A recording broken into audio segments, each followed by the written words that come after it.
الحمد لله رب العالمين والصلاة والسلام على سيد الأنبياء والمرسلين محمد النبي الأمي وعلى آله وصحبه أجمعين. أما بعد فأعوذ بالله من الشيطان الرجيم. بسم الله الرحمن الرحيم. لقد جاءكم رسول من أنفسكم عزيز عليه ما عنتم حريص عليكم بالمؤمنين رؤوف رحيم. فإن تولوا فقل حسبي الله لا إله إلا هو عليه توكلت وهو رب العرش العظيم.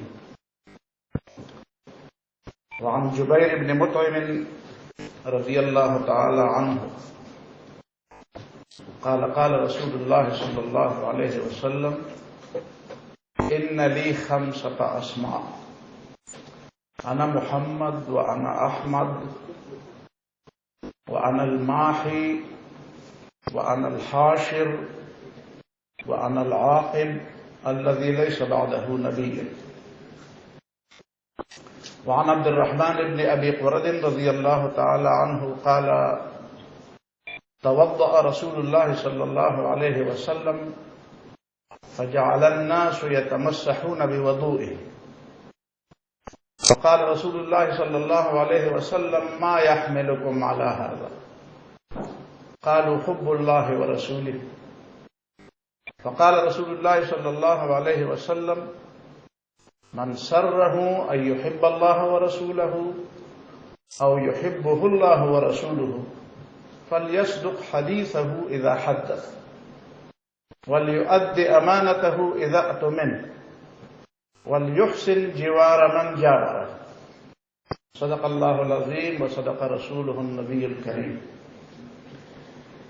انتہائی محترم طلبہ اور طالبات، اساتذہ، ذمہ داران پشاور میڈیکل کالج، یہ بڑی خوشی اور مسرت کے لمحات ہیں. اس وقت ہم نبی صلی اللہ علیہ وسلم کی سیرت طیبہ کے حوالے سے گفتگو کرتے اور سنتے ہیں. گفتگو شروع کرنے سے پہلے میں نے جو آیت تلاوت کی ہے سورہ التوبہ، اس کا سادہ ترجمہ اور 2 حدیثیں میں نے تلاوت کی. سورہ التوبہ میں اللہ تعالیٰ نے فرمایا لقد جاءکم رسول من انفسکم، تمہارے پاس جو رسول آیا ہے وہ تم ہی میں سے ہے، انسان ہے، بشر ہے. عزیز علیہ ما عنتم، جو بات بھی تمہیں تکلیف میں ڈالتی ہے وہ خود ان پر بھی بڑی گران گزرتی ہے، وہ نہیں چاہتے کہ تمہیں تکلیف میں ڈالیں. حریص علیکم، وہ نبی تم سے بہت محبت کرنے والے ہیں اور تمہاری بھلائی چاہنے والے ہیں، تمہارا خیر اور تمہاری بھلائی کا بہت زیادہ دلدادہ ہے. اور بالمؤمنین رؤوف الرحیم، مومنوں کے لیے انتہائی دل میں شفقت رکھنے والے اور رویے میں نرمی کرنے والے. جو حدیث میں نے پہلے تلاوت کی حضرت جبیر بن مطعم کی، اس میں نبی صلی اللہ علیہ وسلم نے فرمایا ان لی 5 اسماء، میرے 5 نام ہیں. نام تو ویسے نبی صلی اللہ علیہ وسلم کے بہت ہیں، لیکن یہ 5 بنیادی نام ہیں. انا محمد میں محمد ہوں صلی اللہ علیہ وسلم۔ محمد کے معنی ہے جس کی بہت زیادہ تعریف کی جاتی ہے، اور زیادہ تعریف اور کیا ہوگی؟ جس کی تعریف خود اللہ تعالیٰ نے فرمائی۔ اللہ تعالیٰ نے ان کے بارے میں فرمایا وَإِنَّكَ لَعَلَىٰ خُلُقٍ عَظِيمٍ، تم اخلاق کے انتہائی بلند درجے پر فائز ہو۔ اور اخلاق کا بلند درجہ وہ جو انسانوں کے نزدیک بلند نہیں ہے، جو رب کائنات کے نزدیک بلند درجہ ہے۔ اب اس درجے کی تفصیل کیا ہے، اس کی پوری کیفیت کیا ہے، وہ وہی رب جانتا ہے جس نے محمد صلی اللہ علیہ وسلم پر درود بھیجا ہے۔ انا محمد، محمد نام عرب میں نہیں تھا۔ مکے کے کچھ لوگ کسی زمانے میں، قریب زمانے میں، نبی صلی اللہ علیہ وسلم کے پیدائش کے قریب زمانے میں شام گئے تھے، اور شام میں ایک راہب کی ان سے ملاقات ہوئی تو اس نے پوچھا کہاں سے آئے؟ انہوں نے کہا ہم مکہ سے آئے۔ کہتے ہیں اچھا، آپ کے شہر میں ایک نبی آنے والا ہے جس کا نام محمد ہوگا، اور وہ زمانہ بالکل قریب ہے۔ یہ لوگ واپس آئے تو راستے میں انہوں نے مشورہ کیا کہ ہمارے گھر میں جب بھی بچہ پیدا ہو ہم اس کا نام محمد رکھیں گے۔ 8 لوگوں نے اپنے بچوں کے نام محمد رکھا۔ یہ بات عبد المطلب کو نہیں پہنچی تھی۔ جب عبد المطلب نے اپنے پوتے محمد صلی اللہ علیہ وسلم کا نام محمد رکھا تو لوگوں نے پوچھا محمد نام تو ہمارے ہاں زیادہ معروف نہیں ہے، نہ آپ کے خاندان میں ہے۔ تو عبد المطلب نے جواب دیا مجھے امید ہے کہ اللہ تعالیٰ اس کو بہت بڑائی دیں گے، بہت عظمت دیں گے، میں نے اس امید پر ان کا نام محمد رکھا ہے۔ وَأَنَا أَحْمَدُ، دوسرا نام میرا احمد ہے، اللہ کی سب سے زیادہ تعریف کرنے والا، اللہ تعالیٰ کی بلندی، بڑائی، عظمت اور کبریائی لوگوں کو سمجھانے والا۔ جتنی بڑائی، کبریائی اور عظمت اور تعریف نبی صلی اللہ علیہ وسلم نے اللہ تعالیٰ کی ہے وہ کوئی نہیں کر سکتا، اور نہ کسی نے کی ہے اور نہ کوئی کر سکے گا۔ اس کے اتنے پہلو ہیں کہ وہ پہلو بھی ہم بتاتے اور سمجھتے چلے جائیں تو اس کو گر نہ سکیں گے۔ انا احمد وانا الماحی، اور میں مٹانے والا پیغمبر ہوں، کفر کو مٹانے والا، جاہلیت کو مٹانے والا، ایک نیا انقلاب لانے والا۔ ماہی کا ترجمہ اگر ہم کہیں اپنے دور کی زبان میں تو وہ انا الماحی، میں انقلابی پیغمبر ہوں۔ اور واقعی نبی صلی اللہ علیہ وسلم انقلابی پیغمبر تھے۔ دنیا کے سارے انقلابی جمع ہو جائے تو نبی صلی اللہ علیہ وسلم کے انقلاب کی گرد کو بھی نہیں پہنچ سکتے۔ 23 سال کے مختصر عرصے میں لوگوں کے عقیدے، اخلاق، کردار، رویے، فہم، سمجھ، معیارات، پسند و ناپسند کے، ان کے اجتماعی نظام، حتیٰ کہ ایک ریاست کا قیام، یہ معمولی انقلاب نہیں۔ وَأَنَا الْمَاحِي، میں انقلابی پیغمبر ہوں۔ اور پھر فرمایا وَأَنَا الْحَاشِرُ، میں وہ پیغمبر ہوں جس کے سامنے یا جس کی نبوت کے انتہا میں یہی ہوگا کہ قیامت آئے۔ قیامت کے بعد نبی صلی اللہ علیہ وسلم اور قیامت کے بعد کوئی بڑا واقعہ اور نہیں ہے۔ نبی صلی اللہ علیہ وسلم کے بعد جو بڑی بات ہے وہ قیامت کی بات ہے۔ اسی لیے نبی صلی اللہ علیہ وسلم نے فرمایا بعثت انا والساعۃ کہاتین، میں اور قیامت اسی طرح ان 2 انگلیوں کی طرح بھیجے گئے ہیں، بس میں تھوڑا سا آگے اور قیامت میرے پیچھے۔ اور خود نبی صلی اللہ علیہ وسلم کی نبوت اور بعثت قیامت کی ایک نشانی تھی۔ وَأَنَا الْعَاقِبُ، اور میں خاتم النبیین ہوں، میرے اوپر نبوت ختم کی گئی ہے، میرے بعد نبی نہیں آئے گا۔ ایک صاحب نے کہیں سوال کیا تھا کہ نبوت تو رحمت ہے، تو رحمت کے دروازے تو بند نہیں ہونے چاہیے۔ تو کسی سمجھدار نے جواب دیا تھا کہ یقیناً نبوت رحمت ہے، لیکن جعلی نبوت رحمت نہیں ہے۔ رحمت وہ حقیقی نبوت ہے جس کو اللہ تعالیٰ نے نبی صلی اللہ علیہ وسلم پر اپنے اختتام کو پہنچا دیا۔ آپ کے سامنے اگر کوئی یہ کہہ دے کہ 5,000 روپے کی نوٹ بڑی اچھی چیز ہے، اس کو عام ہونا چاہیے، اگر کسی کے پاس اصلی نوٹ نہ ہو تو کوئی فیکٹری ایسی ہونی چاہیے جو جعلی نوٹ چھپوا کر لوگوں کو پہنچائے، اس لیے کہ بڑی اچھی چیز ہے، تو آپ اس کا کیا جواب دیں؟ وَأَنَا الْعَاقِبُ، نبی صلی اللہ علیہ وسلم خاتم النبیین ہے، ختم نبوت عقیدہ ہے، بنیادی عقیدہ۔ جو دوسری حدیث میں نے تلاوت کی اس میں عبد الرحمن بن ابی قرد رضی اللہ تعالیٰ عنہ غالباً صلح حدیبیہ کا کوئی واقعہ بیان کرتے ہیں کہ صلح حدیبیہ میں جب مشرکین کا وفد آیا تھا مذاکرات کے لیے، نبی صلی اللہ علیہ وسلم ایک موقع پر وضو فرما رہے تھے، منہ ہاتھ دھو رہے تھے، تو فجعل الناس یتمسحون بوضوئہ، اب صحابہ کرام نبی صلی اللہ علیہ وسلم کے منہ اور ہاتھ سے جو پانی ٹپکتا تھا اسے اپنے چلو میں لے لے کر اپنے جسم اپنے چہرے پر ملتے تھے، اور ادھر کفار کے جو وفد کے لوگ تھے وہ بھی دیکھ رہے تھے۔ بعد میں اپنے لوگوں کو بتایا کہ ہم نے ایسا لیڈر نہیں دیکھا کہیں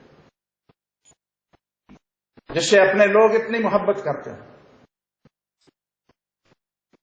تو نبی صلی اللہ علیہ وسلم نے لوگوں سے پوچھا ما یحملکم علی ھذا، تم یہ کام کیوں کرتے ہو؟ اب میرے جسم سے، میرے ہاتھ سے اور میرے چہرے سے جو پانی ٹپکتا ہے تم اسے لے لے کر اپنے جسم پر ملتے ہو، ما یحملکم علی ھذا، یہ کام تم کیوں کرتے ہو؟ قالوا حب اللہ ورسولہ، تو لوگوں نے کہا اللہ کے ساتھ محبت ہے اور اللہ کے رسول کی محبت کی وجہ سے ہم یہ کام کرتے ہیں۔ اب دیکھیں نبی صلی اللہ علیہ وسلم نے کیا فرمایا، فقال رسول اللہ صلی اللہ علیہ وسلم من سرہ ان یحب اللہ ورسولہ او یحبہ اللہ ورسولہ، جسے اس بات کی خوشی ہو کہ وہ اللہ سے محبت کرے اور اللہ کے رسول سے محبت کرے، اور اللہ اور اللہ کے رسول بھی اس سے محبت کرے، تو وہ 3 کام کر دے۔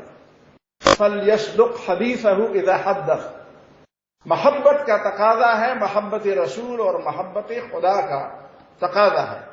فلیصدق حدیثہ اذا حدث، تو وہ جب بھی بات کرے سچی بات کرے، جھوٹ نہ بولے، جھوٹ نہ بولے۔ ولیؤد امانتہ اذا اؤتمن، اور جب اس کے پاس امانت رکھی جائے تو امانت میں خیانت نہ کرے۔ ولیحسن جوار من جاورہ، اور اپنے ہمسائے کا خیال رکھے، اس کے ساتھ حسن ہمسائیگی کا حق ادا کرے۔ یہ 3 باتیں نبی صلی اللہ علیہ وسلم اگر ان کو نہ بتاتے تو ہم اور آپ یہ واقعہ دیکھ کر کہ کچھ لوگ تھے جن کو یہ خوشبختی اور خوش قسمتی کا موقع ملا کہ انہوں نے نبی صلی اللہ علیہ وسلم کے چہرے کا پانی اپنے جسم پر مل لیا، اور ہم تو رہ گئے اس محبت سے، اگر محبت یہی ہے۔ لیکن نبی صلی اللہ علیہ وسلم نے محبت کا معیار کوئی دوسری چیز بنا دی، صدق الحدیث، سچی بات، اداء الامانہ، اور حسن ہمسائے۔ اب میں 3-4 باتوں کی طرف آتا ہوں اور انہی 3-4 نقطوں کو ذرا تھوڑی سی وضاحت کے ساتھ آپ کے سامنے رکھتا ہوں۔ سیرت عمل اور کردار کا نام ہے، سیرت بیان کا نام نہیں۔ ہماری مشکل یہ ہے کہ ہم نے سال میں صرف ایک سیرت کا جلسہ سیرت النبی کا تقاضا سمجھا ہے، اور باقی بس اللہ اللہ خیر سلا۔ اگر ہم یہ سمجھتے اور ہمیں یہ سمجھایا جاتا اور ہم اس بات کو سنجیدگی سے لے چکے ہوتے تو پورے سال کے اندر کتنے واقعات آتے ہیں، کتنے مسائل آتے ہیں، قومی، بین الاقوامی، ملکی، مختلف اداراتی. تو کیا ان مسائل کے آنے کا تقاضا یہ نہیں تھا کہ ہم ہر مسئلے کے آنے پر ایک پروگرام ایسا کرتے کہ بتایا جائے اس معاملے میں نبی صلی اللہ علیہ وسلم کی سنت اور سیرت کیا ہے؟ اب ان لوگوں بیچاروں کو کیا گناہ ہے کہ وہ سمجھتے ہیں کہ بھئی سیرت صرف نعت پڑھنے اور بیان کرنے کی چیز ہے. ہم نے صرف نعت پڑھنے پر اکتفا کیا کہ نبی صلی اللہ علیہ وسلم کی نعت پڑھی جائے. میں نعت پڑھنے کو برا نہیں سمجھتا، البتہ یہ ضرور کہتا ہوں کہ نعت میں مبالغے بہت زیادہ ہوتے ہیں، اور سر بھی ان نعتوں پر دھنے جاتے ہیں جس میں سب سے زیادہ مبالغے ہوتے ہیں، چاہے اس میں نبی صلی اللہ علیہ وسلم کو بڑا چڑھا کر پیغمبر خدا کیوں نہ بنایا جائے. نبی صلی اللہ علیہ وسلم نے بار بار فرمایا لا تطرونی کما اطرت النصارى عیسی ابن مریم، مجھے اتنا نہ بڑھاؤ جتنا عیسائیوں نے عیسیٰ علیہ السلام کو بڑھا کر خدا کا بیٹا بنا دیا. انما انا عبد اللہ ورسولہ، میں اللہ کا بندہ اور اللہ کا رسول ہوں. اور نبی صلی اللہ علیہ وسلم جب وفات فرما رہے تھے، مرض وفات میں بار بار کہا کرتے تھے لعن اللہ الیہود والنصارى اتخذوا قبور انبیائہم مساجدا، اللہ تعالی کی لعنت ہو یہود اور عیسائیوں پر، انہوں نے اپنے پیغمبروں کے مزارات کو سجدگاہ بنا دیا. حضرت عائشہ فرماتی ہے یحذر ما صنعوا، نبی صلی اللہ علیہ وسلم یہ بات کیوں بار بار فرماتے تھے؟ اپنے لوگوں کو ڈراتے تھے کہیں میری قبر کو سجدگاہ نہ بنایا جائے. اور پھر دعا بھی فرماتے تھے اللہم لا تجعل قبری وثنا یعبد، خدایا میری قبر کو بت نہ بنا کہ اس کی عبادت کی جائے. اور نعت بھی ایسے پڑھے جاتے ہیں کہ نعت پڑھنے والے کو پھر، مجھے یاد ہے کہیں آپ نے بھی پڑھا ہوگا، وہ جو جگر مراد آبادی کوئی شاعر ہے، وہ خود بھی اپنے آپ کو رنگ کہتا ہے. رنگ کا مطلب آپ جانتے ہیں. اور جب اس کو ایک نعت مشاعرے میں نعت کے لیے بلایا گیا تو اس نے نعت بھی ایسی پڑھی کہ ایک رند ہے اور مدحت سلطانی مدینہ، رندوں سے بھی مدحت سلطانی مدینہ پڑھوایا جاتا ہے. اور وہ یہ سمجھتے ہیں کہ بس نعت پڑھ کر میں نے نبی صلی اللہ علیہ وسلم کی محبت کا حق ادا کر دیا. دراصل ہمیں اپنے ماحول کی سمجھ ہونی چاہیے. علامہ اقبال نے ایک دفعہ کہا تھا کہ مغرب کا ذہن سوداگرانہ اور مشرق کا ذہن ہے راہبانہ.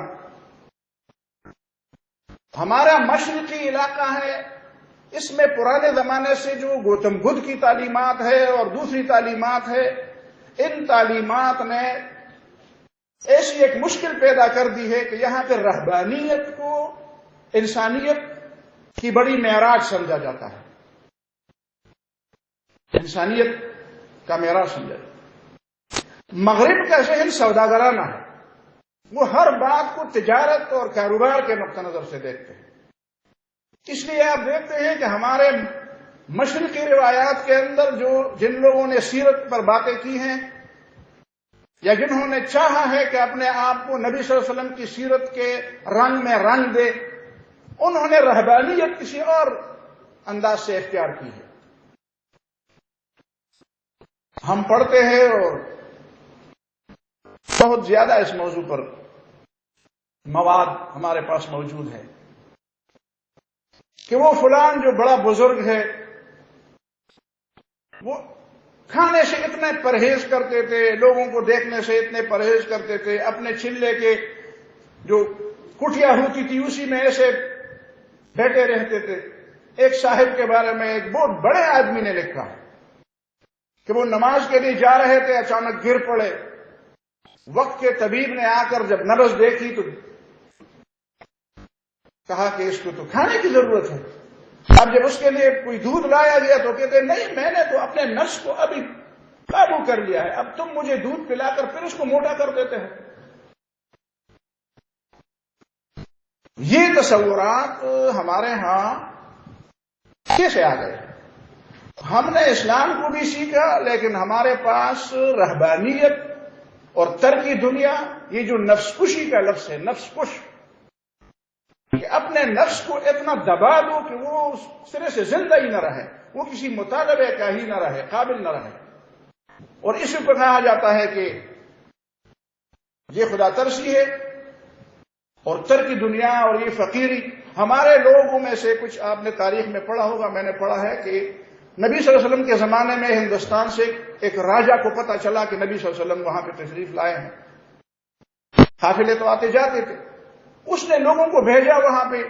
جب بھیجا تو نبی صلی اللہ علیہ وسلم بھی وفات پا چکے تھے، ابو بکر صدیق بھی وفات پا چکے تھے، اور حضرت عمر فاروق رضی اللہ تعالیٰ عنہ کی خلافت کا دور تھا. اب واپس آ کر انہوں نے کیا پیغام بھیجا، کیا پیغام دیا اپنے راجا کو؟ راجا کو یہ پیغام دیا کہ وہاں پہ جو امیر تھے مسلمانوں کے، حضرت عمر رضی اللہ تعالیٰ عنہ، وہ پٹے پرانے پیمند لگے کپڑے پہنتے تھے. اور اسی سے ہمارے اس بر صغیر کے علاقوں میں یہ جو کمند، جو کیا کہتے ہیں اس کو، دلق مرصع جس کو کہتے ہیں، ہمارے سندھ میں بھی اس کا بڑا رواج ہے. نیا کپڑا ہوتا ہے لیکن اس میں کئی پیوند لگائے گئے ہوتے ہیں. یہ ایک بزرگی کی ایک علامت. انہوں نے گویا کہ حضرت عمر رضی اللہ تعالیٰ عنہ کے پورے خلافت کے جتنے بھی باتیں تھیں نا، ان سب میں سے صرف ایک بات کو نوٹ کیا، وہ جو ان کے مزاج کے مطابق تھی. وہ یہی تھی کہ وہ پھٹے پرانے کپڑے پہنتے تھے. اب صرف پھٹے پرانے کپڑے پہننا یا نبی صلی اللہ علیہ وسلم کی شان میں ایک اچھی نعت پڑھنا، یہ نبی صلی اللہ علیہ وسلم کے حقوق کی ادائیگی ہو گئی اور بس بات ختم. اب ہمارے نئی نسل کے اندر چونکہ مغربی تہذیب نے بڑی سرایت کی ہے، اور وہ مغربی تہذیب اور مغربی تعلیم کے رنگ میں رنگے ہوئے ہیں، الا ماشاء اللہ. اب ان کے نزدیک بھی نبی صلی اللہ علیہ وسلم کی سیرت کے وہ پہلو زیادہ وہ بھی چاہتے ہیں کہ اجاگر کیے جائیں، وہ بھی چاہتے ہیں کہ، اور لوگ بھی اجاگر کرتے ہیں جو ان کو قابل قبول اور جو ان کے معیار کے مطابق ہیں. مغربی معیار کیا ہے؟ تو مغرب نے اپنے معیار کے مطابق نبی صلی اللہ علیہ وسلم کی سیرت سے وہ دنیا کے جو معاملات میں نبی صلی اللہ علیہ وسلم کی ہدایات تھی وہ تو لے لی اور اپنی مرضی کے مطابق لے لی اور انہی چیزوں کو ہائی لائٹ کیا. اب ہمارا بچہ ہمارے ماحول کا پروردہ جو مشرقی بھی ہو اور مغربی تعلیم میں بھی رنگا ہوا ہو، وہ بیچارہ کنفیوز ہے کہ آیا اسلام کی وہ شکل اختیار کر دے، نبی صلی اللہ علیہ وسلم کی سیرت سے وہ پہلو لے لے جو یہاں پہ راہبانہ تصور کے نیچے ہمیں سکھائی گئی ہے، یا وہ پہلو لے لے جو سوداگرانہ مزاج کے تحت انہوں نے نبی صلی اللہ علیہ وسلم کے سیرت سے اپنے مزاج کے مطابق کچھ نمونے لیے ہیں. اس لیے ہمیں سننے میں آتا ہے ہمیشہ، اور باتوں میں بھی ہم جب ڈائیلاگ ہوتی ہے، جب بحث ہوتی ہے، جب کسی سے سوال جواب کا موقع ہوتا ہے تو ہمیں ایسے سوالات کا سامنا کرنا پڑتا ہے کہ گویا کہ نبی صلی اللہ علیہ وسلم کی سیرت کا معیار یا تو وہ ہے جو مشرق نے متعین کیا ہے یا وہ ہے جو مغرب نے متعین کیا ہے. حالانکہ اصل چیز یہ نہیں. نبی صلی اللہ علیہ وسلم کی سیرت یہ کسی مشرقی کسی مغربی روایات کے نتیجے میں نہیں پیدا ہوئی. نبی صلی اللہ علیہ وسلم کی تربیت اور ہر پیغمبر کی تربیت اور اس کی تعلیم وہ براہ راست اللہ تعالیٰ کی خصوصی نگرانی میں ہوتی ہے. کوئی پیغمبر اپنے ماحول سے متاثر نہیں ہوتا. وہ بشر ہوتا ہے، وہ انسان ہوتا ہے، وہ کسی قبیلے کا فرد ہوتا ہے، اسے بھوک لگتی ہے، اسے تکلیف پہنچتی ہے، وہ تھک بھی جاتے ہیں، وہ کھاتے پیتے بھی ہیں، ان کے بچے بھی ہوتے ہیں، اولاد بھی ہوتی ہے، وہ کسی جگہ پہ رہتے بھی ہیں، وہ خوشی کے باتوں سے خوش بھی ہوتے ہیں، پریشانی کے باتوں سے پریشان بھی ہوتے ہیں، لیکن وہ کسی سے سیکھتے نہیں ہیں. اور اسی بات کو آگے تھوڑی سی میں امی لفظ سے وضاحت بھی کروں گا جو آج کل بڑا موضوع بنا ہوا ہے. تو پہلی بات تو یہ ہے کہ ہمیں چاہیے کہ اگر ہم واقعی نبی صلی اللہ علیہ وسلم کی سیرت کو اپنے ایمان کا حصہ سمجھتے ہیں تو سیرت کو ربیع الاول سے ذرا نکال دیں. سیرت کو اپنی زندگی کا، اپنے ادارتی زندگیوں کا، اپنے اجتماعی زندگی کا، موضوع بنائیں، کوئی اجتماعی معاملہ ہو، اور میں صاف الفاظ میں کہتا ہوں کہ مجھے مذہبی اور خالص دنیاوی ادارے، جس نے دنیاوی تعلیم، جس طرح ہمارے ہاں دنیاوی تعلیم اور دینی تعلیم، میں جذبات کے رو میں بہتے ہوئے نہیں، ہوش کے ساتھ میں کہتا ہوں کہ جتنے بھی ہمارے تعلیمی ادارے ہیں، چاہے وہ دینی تعلیمی ادارے ہوں، چاہے وہ دنیاوی تعلیمی ادارے ہوں، کیونکہ ان میں اسلام کی کچھ چیزیں پڑھائی جاتی ہیں، کسی ادارے میں کم پڑھائی جاتی ہوں گی، کسی میں زیادہ پڑھائی جاتی ہوں گی، لیکن صحیح معنوں میں ہماری ادارتی زندگی کے اوپر سیرت کا رنگ غالب نہیں ہوتا۔ کوئی ایسا ادارہ مجھے نظر نہیں آتا جس ادارے کے سربراہوں، اساتذہ، عملہ، طلبہ اور پورے سسٹم اور پورے کریکلم کے اوپر سیرت رسول صلی اللہ علیہ وسلم کا رنگ غالب ہو۔ یہ ہمارے اوپر ایک قرض ہے۔ تو پہلی بات تو میں اس سلسلے میں کہنا چاہتا تھا۔ دوسری بات میں اس سلسلے میں عرض کرنا چاہتا ہوں کہ رسول اللہ صلی اللہ علیہ وسلم نے سب سے جو بنیادی ان میں جو کمالات تھے، ان بنیادی کمالات میں سے جو بہت واضح کمال ہے وہ نبی صلی اللہ علیہ وسلم کا صاحب کردار ہونا ہے۔ صاحب کردار ہوں، خود اپنے طور پر نہیں کہتے تھے اور نہ دعویٰ کرتے تھے کہ میں صاحب کردار ہوں،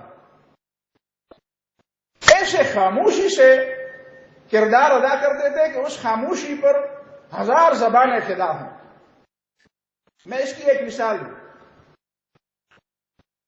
وہ یہ کہ جب اللہ تعالیٰ نے مسلمانوں کے اوپر، چونکہ نبی صلی اللہ علیہ وسلم کے بڑے احسانات تھے اور نبی صلی اللہ علیہ وسلم کے دشمن نبی صلی اللہ علیہ وسلم کے خلاف پروپیگنڈے کرتے تھے، تو اللہ تعالیٰ نے مسلمانوں کو حکم دیا کہ ان اللہ وملائکتہ یصلون علی النبی، اللہ تعالیٰ نبی صلی اللہ علیہ وسلم پر درود بھیجتے ہیں اور اللہ کے فرشتے بھی درود بھیجتے ہیں۔ یا ایھا الذین آمنوا صلوا علیہ وسلموا تسلیما، مومنو تم بھی نبی صلی اللہ علیہ وسلم پر صلاۃ و سلام بھیجو۔ تو صحابہ کرام نبی صلی اللہ علیہ وسلم کے پاس تشریف لائے، اے اللہ کے رسول، سلام تو ہم جانتے ہیں، جب آپ سے ملتے ہیں تو السلام علیکم کہتے ہیں، لیکن اللہ تعالیٰ نے ایک دوسرا لفظ بھی بتا دیا ہے کہ صلو، یہ صلاۃ کیا چیز ہے۔ اب صلاۃ کا ترجمہ ہمارے ہاں درود سے کیا جاتا ہے، اردو میں بھی پشتو میں بھی۔ اب یہ درود کا آپ سے پوچھا جائے کہ آپ کہیں بتائیں درود کیا چیز ہے، تو ظاہر ہے کہ یہ لفظ دوسری جگہ تو ہمارے ہاں استعمال نہیں ہوتا، ہمیں اس کا معنی و مفہوم نہیں معلوم۔ صلاۃ کا لفظ کے معنی درود سے کرنے کا مطلب یہ ہے کہ یہ ایک ایسا لفظ ہے جس لفظ کو ہم تعجب کے ساتھ دیکھ تو سکتے ہیں اور تعجب کے ساتھ اس کو، حیرانگی کے ساتھ اس کو سن تو سکتے ہیں، لیکن ہم اس کے معنی کی گہرائی تک نہیں پہنچ سکتے۔ یہ کوئی ایسی چیز ہے جو اللہ کے پاس ہے، ہمارے پاس نہیں ہے، اور اللہ تعالیٰ چاہتا ہے کہ وہ پیغمبر پر وہ درود بھیجے، اللہ چاہتا ہے تو اپنے مومنوں پر درود بھیجے۔ مومنوں پر بھی قرآن نے بتا دیا ہے کہ اللہ تعالیٰ درود بھیجتے ہیں، هو الذی یصلی علیکم وملائکتہ لیخرجکم من الظلمات الی النور وکان بالمؤمنین رحیما۔ اللہ تعالیٰ مومنوں پر درود بھیجتے ہیں اور فرشتے بھی مومنوں پر درود بھیجتے ہیں، لیکن اس مومنوں پر جو درود اللہ تعالیٰ بھیجتے ہیں، اس سے بڑھ کر درود کی ایک قسم ہے جو اللہ جانتا ہے، وہ اللہ تعالیٰ نے نبی صلی اللہ علیہ وسلم کے لیے خاص کی ہیں۔ اب جب صحابہ نے پوچھا کہ ہم صلاۃ کیسے پڑھیں آپ پر، آپ ہمیں بتائیں۔ اب دیکھیں یہاں پہ نبی صلی اللہ علیہ وسلم نے کیا فرمایا، اور جو فرمایا اس کے درمیان جس کو آپ اسمال پرنٹ کہتے ہیں، اسمال پرنٹ میں بات اندر کیا تھی وہی میں بتانا چاہتا ہوں۔ بات تو نبی صلی اللہ علیہ وسلم نے بظاہر یہ فرمائی کہ قولوا اللہم صل علی محمد، بس تم یہی کہہ دو، اللہ سے دعا مانگو کہ الہ العالمین آپ ہی محمد صلی اللہ علیہ وسلم پر درود بھیجو۔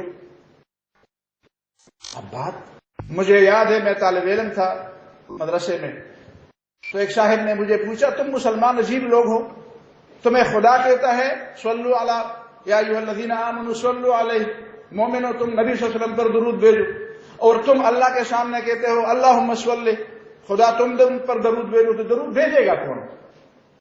اس وقت مجھے یاد نہیں کہ میں نے کیا جواب دیا تھا، لیکن بات تو بڑی تھی۔ اب اس بات کو نہ سمجھتے ہوئے آدمی کے ذہن میں کیا کیا باتیں آتی ہیں، لیکن اصل بات کیا تھی وہ نبی صلی اللہ علیہ وسلم نے بیان نہیں کی۔ یہ نبی صلی اللہ علیہ وسلم کا کردار ہے، وَإِنَّكَ لَعَلَىٰ خُلُقٍ عَظِيمٍ، بلند کردار والے، جو خدا کے معیار کے مطابق بلند کردار ہے۔ اب وہ بات کیا تھی، اس سے بلند کرداری کا پتہ چل جاتا ہے۔ وہ بات اصل میں یہ تھی کہ دیکھو میرے صحابہ، اللہ تعالیٰ تو مجھ پر درود بھیجتا ہے اور اللہ کے فرشتے مجھ پر درود بھیجتے ہیں، فرشتوں کو اللہ تعالیٰ نے سکھایا ہے کہ کیسے مجھ پر درود بھیجتے ہیں۔ جب تمہیں حکم دیا گیا کہ تم میرے اوپر درود بھیجو، تو اس کا مطلب یہ تھا کہ تم بھی میرے اوپر میری شان کے مطابق درود بھیجو۔ اب مسئلہ یہ ہے کہ تم میری شان کو نہیں سمجھتے کہ میری شان کیا ہے اور میری شان کے مطابق میرے اوپر درود بھیجنے کا معنی کیا ہے۔ لہذا تم چونکہ مجھے جانتے نہیں ہو، میری شان کو سمجھتے نہیں ہو کہ اللہ کے نزدیک میری شان اور میرا مرتبہ کتنا بلند ہے، لہذا تم اس طرح کرو کہ اللہ کے سامنے ہاتھ اٹھا کر گڑ گڑاؤ کہ مولا ہمارا دامن، ہماری جھولی تو خالی ہے، ہماری جھولی تو خالی ہے۔ ہم تو محمد صلی اللہ علیہ وسلم کی شان کو نہیں پہنچ سکتے کہ ان کو سمجھے، ان کی شان کیا ہے اور ان کی شان کے مطابق ان پر درود کیا ہے، اس سے ہماری جھولی خالی ہے، ہمارا دامن خالی ہے۔ مولا ہم اپنی کمائیگی، ہم اپنی بے علمی، ہم اپنی ناسمجھی اور ہم اپنی خالی جھولی کی بنیاد پر تم سے درخواست کرتے ہیں کہ ہماری درخواست پر نبی صلی اللہ علیہ وسلم کے اوپر وہی درود بھیجو اور وہی رحمتیں بھیجو جو وہ ان کے مستحق ہے اور جو آپ جانتے ہیں۔ ویسے تو نہیں، اقبال نے کہا تھا کہ غالب کا یہ شعر اگر میں پڑھ چکا ہوتا تو کتنا اچھا ہوتا۔ غالب نے نبی صلی اللہ علیہ وسلم کے بارے میں فرمایا تھا، غالب ثناء خواجہ بیزداں سپردئی۔ یہ ایک غلطی ہے ہمارے لوگ کرتے ہیں کہ رحمان کی بجائے وہ یزدان کا لفظ اللہ کے لیے استعمال کرتے ہیں، حالانکہ یزدان کا لفظ اللہ کے لیے استعمال کرنا نہیں چاہیے۔ بہرحال اس وقت رواج تھا تو علامہ اقبال نے اس کی طرف توجہ نہیں دی ہوگی، اس لیے کہ عام طور پر بڑے بڑے لوگ استعمال کرتے تھے، انہوں نے بھی استعمال کیا۔ مطلب یہ ہے کہ غالب کہتا ہے کہ ثناء خواجہ برحمان سپردئی، نبی صلی اللہ علیہ وسلم کی تعریف و توصیف میں اللہ کے حوالے کرتا ہوں۔ ذات پاک مرتبہ دانے محمد است، کہ اسی ذات پاک کو پتہ ہے کہ محمد صلی اللہ علیہ وسلم کتنے عظیم ہیں، اسے پتہ ہے کہ وہ کتنے عظیم ہیں، لیکن اتنی عظمت کے باوجود نبی صلی اللہ علیہ وسلم اپنی زبان سے لفظ نہیں نکالتے۔ کسی موقع پر آپ نے نبی صلی اللہ علیہ وسلم کے کسی خطبہ میں نہیں سنا ہوگا۔ قرآن نے بار بار ہمیں بتایا ہے کہ مکے کے لوگوں نے آپ کی تکذیب کی، آپ کو جھوٹا کہا، نعوذ باللہ، آپ کو مجنون کہا، آپ کو ہاں کہ وہ يعلمہ انما يعلمہ بشر، کسی اور کا سکھایا ہوا ہے، لیکن کسی موقع پر بھی نبی صلی اللہ علیہ وسلم نے از خود مکے والوں کو نہیں کہا کہ مکے والوں تمہیں شرم نہیں آتی، تم وہ لوگ نہیں ہو جو مجھے صادق اور امین کا لقب دے چکے ہو۔ یہ نبی صلی اللہ علیہ وسلم نے صریح الفاظ میں کبھی لوگوں سے یہ نہیں پوچھا کہ میں تو وہی ہوں جو جس کو تم نے صادق اور امین کہہ کر پکارا۔ یہ عظمت ہے نبی صلی اللہ علیہ وسلم کی، اور یہ عظمت ہے نبی صلی اللہ علیہ وسلم، یہ کردار ہے کہ جب اللہ نے فرمایا کہ انک لعلی خلق عظیم، تو نبی صلی اللہ علیہ وسلم جس طرح لوگ آپے سے باہر ہوتے ہیں، لوگوں کا رویہ بدل جاتا ہے۔ کسی مجلس میں اگر کہا جائے کہ فلان شخص ایسی شخصیت ہے جس پر پورے لوگ گواہ ہیں، یہ پورے لوگوں کا اجماع ہے کہ وہ فلان بڑی شخص، تو وہ کیسے ہوگا؟ وہ اس کے چال چلن میں بھی فرق آ جائے، اس کے رویے میں بھی فرق آ جائے۔ مجھے نہیں جانتے کہ میں کون ہوں؟ نبی صلی اللہ علیہ وسلم کے رویے میں کوئی فرق، یعنی ان کا ظرف اتنا بلند تھا کہ وہ جان چھلکا نہیں، اس میں اتنی گنجائش تھی کہ اتنی بڑی بڑی باتیں اس میں آ جائے اور وہ سما جائے اور ان کو ہضم کر سکے۔ ان کا ظرف اتنا بلند تھا. یہ ہے خلق عظیم، یہ کردار ہے. اسی کردار کے حوالے سے ایک دو باتیں. جب نبی صلی اللہ علیہ وسلم پر یہ آیت اتری وَأَنذِرْ عَشِيرَتَكَ الْأَقْرَبِينَ، اپنے قریبی عزیزوں کو ڈراؤ، تو نبی صلی اللہ علیہ وسلم نے مکے کے رواج کے مطابق لوگوں کو بلایا. وَصَبَحَا، ایک آواز لگائی. لوگوں نے جب آواز پہچانی ایک دوسرے کو کہنے لگے یہ تو ابو کبشہ کی آواز نہیں ہے. ابو کبشہ، ابو کبشہ کا مفہوم ہے انتہائی طاقتور شخص، ایسا شخص جس کی بات کوئی رد نہ کر سکے. یہ تو ابو کبشہ کی آواز نہیں ہے. تو ہر آدمی دوڑتے ہوئے کہ کہیں ایسا نہ ہو کوئی اہم بات مجھ سے رہ جائے. لوگ جمع ہو گئے. صفا کی پہاڑی پر نبی صلی اللہ علیہ وسلم چڑھے. مشہور واقعہ آپ نے سنا. اب نبی صلی اللہ علیہ وسلم نے دیکھا لوگ جمع ہیں، فرمایا ارأیتم، تمہیں پتہ ہے، لو اخبرتکم، میں تمہیں بتاؤں، ان خیلا بالوادی تريد ان تسبحکم اکنتم مصدقین. یہ بہت چھوٹی پہاڑی تھی. آپ میں سے جن لوگوں نے حج عمرہ کیا انہوں نے دیکھی، کوئی بڑا پہاڑ نہیں، چھوٹی سی پہاڑی. مجھے بتاؤ اگر میں تمہیں یہ کہہ دوں کہ اس وقت اس پہاڑی کے پیچھے ایک بڑی فوج آ رہی ہے اور وہ تمہارے شہر کے اوپر حملہ آور ہو رہی ہے، کیا تم میری تصدیق کرو گے، مانو گے بات؟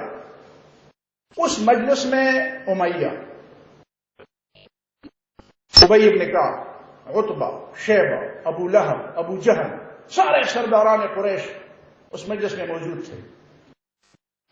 سب نے کہا ہاں ما جربنا علیک الا صدقا، جب بھی ہم نے تجربہ کیا آپ نے سچ بولا. ما جربنا علیک کذبا، آپ نے کبھی جھوٹ نہیں بولا. اب ذرا ٹھہر کر سوچیں اور کریں، یہ کیسے ہو سکتا ہے کہ اتنی چھوٹی پہاڑی کے پیچھے کچھ لوگ آ رہے ہوں اور لوگوں کو پتہ نہ ہو؟ کیا مکے والوں کی کسی کے ساتھ دشمنی تھی؟ انہوں نے ان کو تھریٹ دیا تھا، انہوں نے خبردار کیا تھا کہ ہم آ رہے ہیں. ایسی کوئی بات تو نہیں تھی، پہلے سے کوئی ایسی بات نہیں آ رہی تھی. عقل کہتی ہے کہ ہماری کسی سے دشمنی نہیں ہے، کیوں فوج آ کر ہمیں خواہ ہمارے اوپر حملہ آور ہوگی؟ پھر کان اور ناک بھی اس کی تصدیق نہیں کرتے. اتنی بڑی فوج اگر اتنی چھوٹی پہاڑی کے پیچھے سے آ رہی ہوتی تو ان کی آوازیں ہوتی، ان کے اسلحوں کی آوازیں ہوتی، ان کے گھوڑوں کی ہنہناہٹ ہوتی، شور شرابہ ہوتا. اگر اتنے لوگ آ رہے ہیں تو ظاہر ہے کہ گھوڑے، خچر، گدھے، اونٹ، یہ ساری چیزیں آ رہی ہیں تو گرد بھی اڑ رہی ہوگی، گرد غبار بھی اڑ رہا ہوگا. بظاہر دیکھتے ہیں کہ کوئی ایک نشانی ایسی نہیں ہے جس سے اس بات کی تصدیق ہو جائے. لیکن جب محمد صلی اللہ علیہ وسلم کہتے ہیں تو شاید ہماری عقل دھوکہ کھا چکی ہو، شاید ہماری آنکھیں غلط دیکھ رہی ہوں، شاید ہمارے کان غلط سن رہے ہوں، لیکن محمد جھوٹا نہیں ہو سکتا صلی اللہ علیہ وسلم. اب یہ وہ لوگ کہہ رہے ہیں، حتیٰ کہ ابو لہب بھی کہہ رہا ہے. خاموش ہے سب بالکل. جی جب آپ کہتے ہیں تو شاید ہماری آنکھوں نے نہیں دیکھا، ہمارے کان اس کی تصدیق نہیں کر سکتے، لیکن جب آپ کہتے ہیں تو ہم کہتے ہیں آپ نے سچ کہا. یہ کردار ہے. اور پھر نبی صلی اللہ علیہ وسلم نے یہ بات کیوں کی؟ ایک تو اپنے ان لوگوں سے ہی منوایا کہ میں کون ہوں جو تمہارے سامنے بول رہا ہے.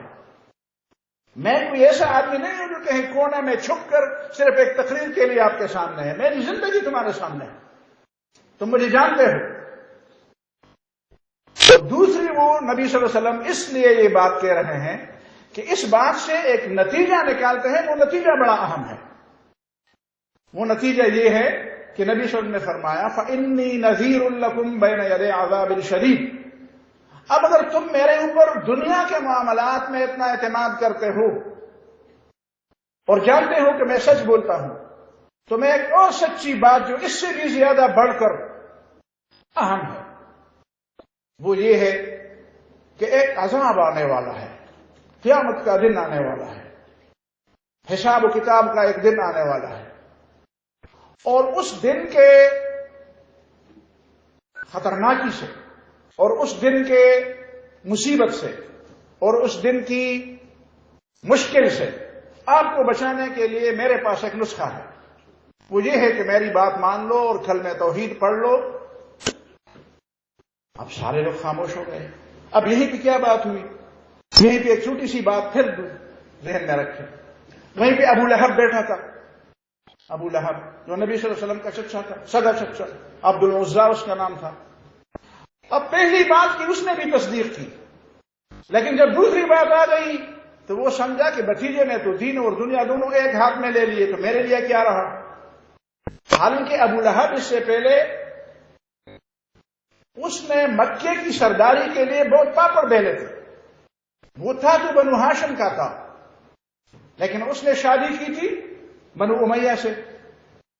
بنو امیہ والے بنو ہاشم کے لوگوں کو عام طور پر اپنی بچے نہیں دیتے تھے۔ بنو ہاشم اس معاملے میں ذرا فیاض تھے، لیکن بنو امیہ میں ذرا وہ عصبیت کا عنصر تھوڑا سا زیادہ تھا۔ لیکن اس آدمی نے، ابو لہب نے، مکے کی سرداری کے لیے جیسے پیسہ جمع کیا تھا، اسی طرح اس نے مکے کے دو بڑے قبیلوں کی حمایت بھی حاصل کی تھی کہ بنو ہاشم کا تو میں خود ہوں، اور بنو امیہ اپنے داماد ہونے کی وجہ سے میری مخالفت نہیں کریں گے۔ اور اس کے ذہن میں یہ تھا کہ بس میں تو ابھی کی تبھی سردار بننے والا ہوں مکے کا۔ مکے کا ایک شہری نظام تھا، اس پر آپ مطالعہ کر سکتے ہیں۔ وہ شہری نظام کا سربراہ بننا چاہتا، اور اس کی بیوی بھی اس کے، ظاہر ہے کہ بیوی تو اس نے لائی تھی، تو اس کے ذہن میں یہ بات بٹھائی تھی کہ میں سردار ہوں گا اور تو خاتون اول ہوگی۔ اب وہ بھی اس انتظار میں۔ جب نبی صلی اللہ علیہ وسلم نے یہ دوسری بات کی، پہلی بات پر اس نے مخالفت نہیں کی، ٹھیک ہے بس آپ پر اعتماد ہے تو آپ میرے بھتیجے۔ لیکن جب نبی صلی اللہ علیہ وسلم نے فرمایا دوسری بات تھی کہ میں آخرت سے تمہیں ڈرا رہا ہوں، وہ سمجھا کہ بھتیجے نے تو دنیا اور آخرت دونوں لے لیے، اب میرے لیے کیا رہا؟ تو اس نے دونوں ہاتھوں سے نبی صلی اللہ علیہ وسلم کے سامنے یہ کہہ دیا کہ تبًا لک سائر الیوم لہذا، اتنی چھوٹی بات کے لیے تم نے سارے لوگوں کو تکلیف دی، یہ کوئی بات نہیں کرنے کی۔ لیکن باقی لوگ پھر بھی خاموش ہو گئے۔ اب نبی صلی اللہ علیہ وسلم اپنی دعوت کی بنیاد اپنے اوپر لوگوں کے اعتماد سے کرتے ہیں اور اپنے کردار سے کرتے ہیں، اپنے کردار سے اپنی بات کی سچائی کو منواتے ہیں، یہ بنیادی چیز ہے۔ دوسری بات، اگر ہم آگے جائیں تو یہ ہے کہ جب خطبہ حجۃ الوداع تھا، خطبہ حجۃ الوداع میں بھی اور فتح مکہ میں بھی نبی صلی اللہ علیہ وسلم نے بڑی اہم باتیں، ہر جگہ پہ اہم باتیں۔ پہلے تو آپ نے فرمایا ایھا الناس کلکم بنو آدم وآدم من تراب، لوگو تم سب آدم کی اولاد ہو، آدم مٹی سے پیدا کیے گئے ہیں۔ الحمدللہ الذی اذھب عنکم نخوۃ الجاہلیہ، شکر ہے کہ اللہ تعالیٰ نے تمہارے اندر سے جاہلیت کا نشہ نکال لیا۔ جاہلیت کے زمانے میں ہر آدمی اپنے قبیلے، اپنے باپ، اپنے دادا پر فخر کرتا تھا، اب فخر کی چیزیں وہ نہیں رہی، اب فضیلت کی بنیاد وہ نہیں رہی۔ اور پھر فرمایا لا فضل لعربی علی عجمی ولا لعجمی علی عربی ولا لاسود علی احمر ولا لاحمر علی اسود الا بالتقوی، کسی عربی کو اجمی پر، اجمی کو عربی پر، کسی کالے کو گورے پر، گورے کو کالے پر، کوئی فضیلت نہیں، فضیلت جو بھی ہے تقوی کی بنیاد پر ہے۔ اب دیکھیں یہاں پہ بھی ایک لمحہ کے لیے غور کریں، نبی صلی اللہ علیہ وسلم کے سامنے جو لوگ تھے ان میں عجب نہیں تھے۔ اگر حضرت بلال کو آپ اور سلمان رضی اللہ تعالیٰ عنہما اس طرح کے دو چار آدمی ہوں تو وہ عرب بن گئے تھے، سامنے عرب ہی تھے، ایک عربی، اور عرب میں بھی قریشی خاندان، عبد المطلب کا پوتا بیٹا، وہ عربوں کی افضلیت کا انکار کر رہا ہے۔ یہ معمولی بات نہیں، وہ کسی کو خوش کرنے کے لیے کر رہا ہے۔ وہاں پہ عجم موجود تھے تو عجم کو خوش کرنے کے لیے انہوں نے ایسا کیا. سوال پیدا نہیں ہوتا. لا فضل لعربی علی عجم. اور الفاظ میں بھی عربی کی فضیلت کی نفی پہلے کر دی. لا فضل لعجمی پہلے نہیں کہا, لا فضل لعربی. لوگ اس وقت بھی کچھ کہتے ہیں کہ جناب یہ اسلام تو ہے تو ایک عربوں کے لیے ہے, اور عربوں میں اور عربوں کا مزاج فلان ہے اور عربوں کی تہذیب ہے. اللہ کے بندے اگر یہ بات ہوتی تو نہ نبی صلی اللہ علیہ وسلم یہ فرماتے عربوں کے سامنے کہ لا فضل عربی علی عجمی, اور نہ قرآن میں سورہ اللہب آتی. سورہ اللہب قرآن میں نہ آتی. ابو لہب نبی صلی اللہ علیہ وسلم کے چچے ہیں. ایک علاقے میں ایک آدمی معزز ہوتا ہے تو اس کے چچے مامے قبیلے کے لوگ گاؤں کے لوگ سب معزز سمجھے جاتے ہیں کہ بھائی یہ فلان کا گرائی ہے, فلان کے قبیلے کا آدمی ہے. جبکہ نبی صلی اللہ علیہ وسلم پر نازل کی گئی کتاب قرآن مجید کا ختم اس وقت نہیں ہوتا جب تک آپ ابو لہب کو بد دعا نہ دیں. اور صرف یہ نہیں کہ ابو لہب کو بد دعا دیں گے, تبت یدا ابی لہب, اس کی بیوی کا بھی ذکر کریں گے. اللہ نے نبی صلی اللہ علیہ وسلم پر جو آزمائشیں, نبی صلی اللہ علیہ وسلم کو جن آزمائشوں سے گزارا ہے نا, ایسی آزمائشیں ہمارے اوپر ہم یہی کوپڑی اللہ تعالیٰ کو پتا ہے کہ یہ کوپڑی ان آزمائشوں کی نہیں ہے. یہ معمولی آزمائش ہے. سچا ہوں, قریبی گھر بالکل ایک دیوار کے ساتھ, آنا جانا ہو اسی شہر میں دونوں کی رہائش ہو, اور قرآن نبی صلی اللہ علیہ وسلم کو گویا کہ ظاہر ہے کہ نبی صلی اللہ علیہ وسلم تلاوت نہیں فرمائیں گے تو ہمیں اور آپ کو کیا پتا چلے گا کہ یہ سورت قرآن کی ہے. نبی صلی اللہ علیہ وسلم نے یہ سورت مکہ معظمہ کے اندر صحابہ کے سامنے تلاوت کی. تبت یدا ابی لہب وتب ما اغنى عنه ماله وما كسب سيصلى نارا ذات لهب وامرأته, اور اس کی بیوی بھی تباہ ہو جائے. حمالۃ الحطب فی جیدها حبل من مسد. آج کل اس ٹالرنس کی باتیں ہمارے ہاں ہو رہی ہے. ابھی میں نے آپ کو اشارہ کیا کہ مغربی تہذیب کے نتیجے میں ہمارے ہاں کچھ باتیں آ گئی ہیں کہ جی لوگوں میں ٹالرنس نہیں ہوتی, برداشت نہیں, ختم ہو گئی ہے. تو آپ کیا سمجھتے ہیں کہ اس وقت اگر کوئی بات ایسی آ جاتی تو لوگ کیا پروپیگنڈے کرتے؟ بھائی تمہارا چچا ہے, کچھ لحاظ تو آدمی کر دے. وہ بیوی کا نام آپ اس, اور پھر مسجد میں اور پھر نماز میں آپ بھی اس کی بیوی کا نام نماز میں لیتے ہیں. چونکہ عربی میں ہے تو ہمیں پتہ نہیں چلتا کہ ہم کیا پڑھ رہے ہیں. ہم زبان کو جانتے تو ہمیں بالمعلوم ہو جاتا. ہمارے ایک استاد محترم کہا کرتے تھے, ہم نبی صلی اللہ علیہ وسلم کے زمانے کے لوگوں نے قرآن اس لیے نہیں مانا کہ اس کا مطلب سمجھتے تھے, ہمارے لوگوں نے اس لیے مانا ہے کہ اس کا مطلب نہیں سمجھتے. وہ تو کہتے کوئی کہتا ہوگا بس ٹھیک ہے جی, مطلب سمجھ آ جائے تو پھر لوگ کہیں گے کہ اچھا قرآن میں یہ بھی ہے. یہ بات نبی صلی اللہ علیہ وسلم نے کہا. اور اس کے بعد نبی صلی اللہ علیہ وسلم کا کردار تھا کہ جو بات بھی لوگوں سے انہوں نے مطالبہ کیا اس بات پہ سب سے پہلے خود عمل کیا. کوئی ایسی مثال نہیں پیش کی جا سکتی کہ لوگوں سے کسی قربانی کا مطالبہ کیا ہو اور خود سب سے پہلے بڑی قربانی نہ دی ہو. اور جرأت نبی صلی اللہ علیہ وسلم کے اندر کتنی تھی. آپ غزوہ حنین والی واقعات پڑھ لیں. ایک سفید خچر پر نبی صلی اللہ علیہ وسلم سوار ہے, اچانک تیر اندازی ہو رہی ہے, اور ظاہر ہے کہ نبی صلی اللہ علیہ وسلم ہی ٹارگٹ ہے. ظاہر ہے کہ جو سربراہ ہوتا ہے لوگ اسی کو ڈھونڈتے ہیں, دشمن تو اسی کو ڈھونڈتے ہیں. اب نبی صلی اللہ علیہ وسلم خچر پر سوار ہیں, اور خچر بھی سفید خچر جو دور سے نظر آتا ہے, اور آگے بڑھ رہے ہیں. نبی صلی اللہ علیہ وسلم کے چچا زاد ہے ابو سفیان, ایک وہ ابو سفیان, دوسرا ہے بنو امیہ کا, یہ بنو ہاشم کا دوسرا ابو سفیان. نبی ان کے چچا زاد وہ نبی صلی اللہ علیہ وسلم کے خچر کے مہار پکڑے ہوئے ہیں اور روکتے ہیں. حضرت عباس بھی روکتے ہیں کہ نبی صلی اللہ علیہ وسلم آگے نہ بڑھے. اور جب نبی صلی اللہ علیہ وسلم کو پتہ چل جاتا ہے کہ چچا اور چچا زاد بیٹا مجھے نہیں چھوڑ رہے ہیں آگے, تو نبی صلی اللہ علیہ وسلم خچر سے اتر گئے اور تلوار سون کر آگے بڑھے اور نعرہ لگایا کہ ان النبی لا کذب, میں پیغمبر ہوں، میں کوئی جھوٹا نہیں ہوں، انا ابن عبد المطلب، میں عبد المطلب کا بیٹا ہوں۔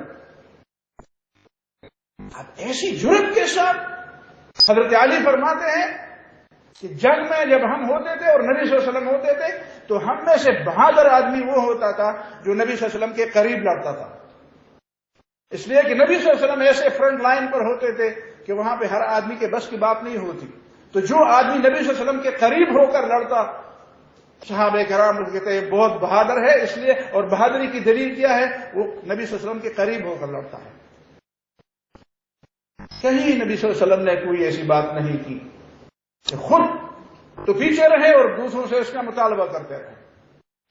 کیا کوئی ایسا لیڈر معلوم ہے دنیا میں جو اپنے 3-4 سال کے بچے کے منہ سے کھجور کا نوالا نکالے؟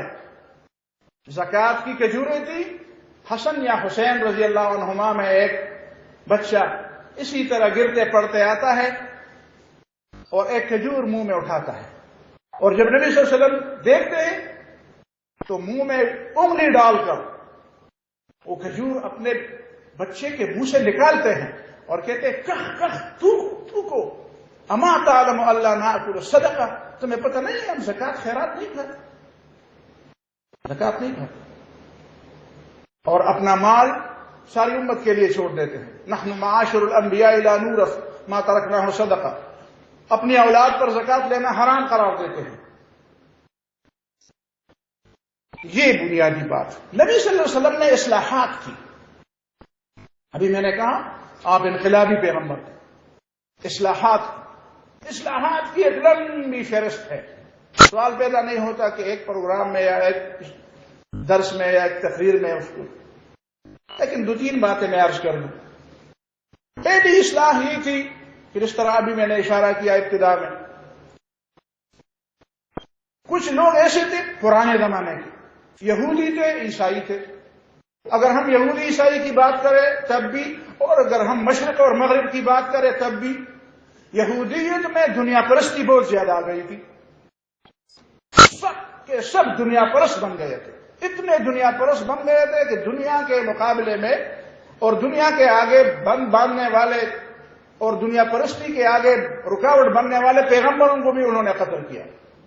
اتنی بنیاد پرستی، سارا دین ان کی وہ دنیا بن گئی۔ دوسری طرف عیسائی تھے جو اپنے آپ کو اللہ کی کہ رسول حضرت عیسیٰ علیہ السلام کی وہ بناتے تھے، سمجھتے تھے کہ ہم عیسیٰ علیہ السلام کو ماننے والے ہیں، وہ تارک دنیا فقیر بن گئے تھے۔ وَرَهْبَانِيَّةً ابْتَدَعُوهَا مَا كَتَبْنَاهَا عَلَيْهِمْ، انہوں نے رہبانیت اختیار کی، ترک دنیا کہ بھئی دنیا سے بھاگ جاؤ، جا کر کونوں کردرو غارو اس میں چھپ جاؤ، دنیا میں رہو گے تو برباد ہو جاؤ گے۔ رہبانیت وہ دین جس کی بنیاد صرف خوف پر ہے، صرف خوف پر ہے کہ اگر شہروں میں رہے تو برباد ہو گئے، اور اگر مشرق اور مغرب کی بات کی تو ابھی میں نے بات کی۔ اب نبی صلی اللہ علیہ وسلم نے دین اور دنیا کے درمیان ایسا تعلق بتا دیا، ایسا تعلق بتا دیا۔ کچھ لوگ ایسے تھے جس کو جسم اور روح کے درمیان کشمکش نظر آتی تھی، جیسا بدھ مت ہے، بخشو، وہ کہتے ہیں انسانی جسم میں انسان کے پاس ایک جسم ہے، ایک روح ہے، دونوں کے درمیان کشمکش ہے۔ نبی نے فرمایا، اسلام نے کہا نہیں، کشمکش نہیں ہے، تعاون ہے۔ جسم اور روح کے درمیان آپ اس کو تقابل کیوں کہتے ہو؟ اس کو تقابل مت دو، تقابل کا نام نہ دو، اس کو تعاون کا نام دو۔ دین اور دنیا کے درمیان تقابل نہ کرو، ان کو ایک دوسرے کے ساتھ تعاون کا نام دو۔ دنیا میں آپ اس لیے بھیجے گئے ہیں کہ آپ دنیا کی بھی اصلاح کریں اور اپنی آخرت بھی سنواریں۔ دنیا، ہاں جب مقابلہ آ جائے دین و دنیا کا تو آپ نے پھر دین کو ترجیح دینی ہے، آخرت کو ترجیح دینی ہے۔ اگر دنیا کو ترجیح دو گے تو غلط۔ تو یہ دین اور دنیا کی جو دوری کا جو تصور تھا، جو ہمارے ہاں بھی ہے، ہمارے ہاں عام طور پر مذہبی لوگ کیا کہتے ہیں؟ دین اور دنیا الگ چیز ہے۔ پشتوں میں کہتے ہیں نا، آپ نے سنا ہوگا، دینداری و دنیا داری دی سر لرے ماں مالدار سڑے دیندار لیدلے نہ دے۔ بھائی ہم ماں کو لیدلے، ماں کو لیدلے۔ حضرت عثمان مالدارم و دیندارم، حضرت عبد الرحمن ابن عوف مالدارم و دیندارم، حضرت زبیر ابن عوام مالداروں میں وہ دینداروں میں، یہ کیسی بات ہے؟ ماں مالدار سڑے دیندار، یہ ہمارے ہاں وہی تصور ہے کہ دین اور دنیا۔ اسی لیے جو لوگ حکومتی معاملات میں دخل دیتے ہیں، اجتماعیت کے معاملات میں دخل دیتے ہیں، تنقیدیں کرتے ہیں، اصلاح کرتے ہیں، کہتے ہیں یار یہ اچھا آدمی نہیں، یہ اچھا آدمی نہیں۔ اچھا آدمی وہ ہے جو چاملاس کا نہ پا سکے، جو پکار کے کار ملیں گے، وہ اچھا آدمی ہوتا ہے۔ یہ تصورات نبی صلی اللہ علیہ وسلم نے مٹا دیے، دین و دنیا کی دوری کا تصور ختم کر دیا۔ پھر حقوق اور فرائض کی بات ہوتی ہے۔ لوگ حقوق کی بات تو کرتے ہیں، ہم حق چھین کے رہیں گے، لیکن فرائض کی پابندی نہیں کرتے۔ تو نبی صلی اللہ علیہ وسلم نے اپنے عمل سے اور اپنی تعلیمات سے بتا دیا کہ ٹھیک ہے تمہارا حق بھی ہے، لیکن تمہارا کوئی فریضہ بھی ہے، فریضہ بھی ادا کرو۔ حق ان مع العسر یسرا، آسانی چاہتے ہو تو مشکلات کے لیے بھی اپنے آپ کو تیار کر دو۔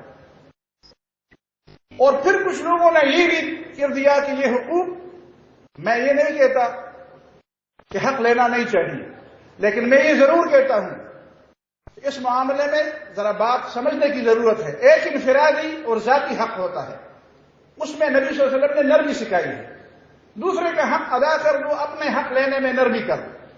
لیکن جہاں پہ اجتماعیت کے حق کی بات ہوتی ہے، وہاں پہ نبی صلی اللہ علیہ وسلم نے سمجھا دیا ہے کہ افضل الجہاد کلمۃ حق عند سلطان جائر۔ اجتماعیت کے لیے جو اسلام نے جو حقوق دیے ہیں، جو آزادی کا حق دیا ہے، اسلام کی جو آزادی ہے، میں اس آزادی کی تفصیل میں نہیں جاتا۔ وہ آزادی جو مغرب کی ہے وہ الگ چیز ہے، وہ تو شیطان کا طریقہ ہے۔ اسی آزادی کا جس کو مغرب آزادی کہتی ہے، اس آزادی کا بانی ابلیس تھا، جس نے خدا کے سامنے آزادی سے اس طرح بولا کہ خلقتنی من نار وخلقتہ من طین، تم نے مجھے آگ سے پیدا کیا، اس کو مٹی سے پیدا کیا، میں اس کے سامنے سجدہ کیوں کروں؟ ایک یہ آزادی ہے، یہ مغرب والی آزادی ہے۔ اس مغربی آزادی کا فاؤنڈر شیطان ہے، ابلیس ہے، یہ ابلیسی نظریہ ہے۔ ایک وہ آزادی ہے جو اللہ تعالیٰ نے انسانوں کو دی ہے، جو حضرت عمر رضی اللہ تعالیٰ عنہ فرماتے تھے، حضرت عمرو بن عباس کو، عمرو بن عاص کو انہوں نے فرمایا کہ متستعبدتم الناس وقد ولدتهم امہاتهم احرارا، ماؤں سے تو یہ لوگ آزاد پیدا ہو گئے تھے، تم نے ان کو اپنا غلام کیسے بنا دیا؟ اور جب وہ ایک صحابی غالباً حضرت ربعی بن عامر رضی اللہ تعالیٰ عنہ رستم کے دربار میں، جب وہ اس کو کہتا ہے ایران کا رستم، تم کیسے آئے ہو؟ رستم اور سہراب اور اس طرح کے نام تھے، کیسے آئے ہو؟ تمہیں کچھ گندم کی ضرورت ہوگی، تمہیں کچھ کپڑوں کی ضرورت، ہم دے دیں گے۔ وہ کہتے ہیں نہیں، ہم اسی لیے آئے ہیں کہ اخراج العباد من عبادت العباد الى عبادت رب العباد، ہم اس لیے آئے ہیں کہ ہم انسانوں کو انسانوں کی غلامی سے نجات دلا کر اللہ کی غلامی میں دے دیں، یہ آزادی ہے۔ تو اسی آزادی کے لیے کہ انسان خدا کے غلام بن جائے، انسانوں کے غلام نہ بنے، اسی آزادی کے لیے نبی صلی اللہ علیہ وسلم نے اجتماعیت کی تربیت کی، فرد کی بھی تربیت کی۔ اسی آزادی پر کمپرومائز نہیں کرنی ہے تم نے۔ یہی جو سیلے دار احد احد کی باتیں ہو رہی ہیں، یہ تو اسی آزادی کی بات ہے۔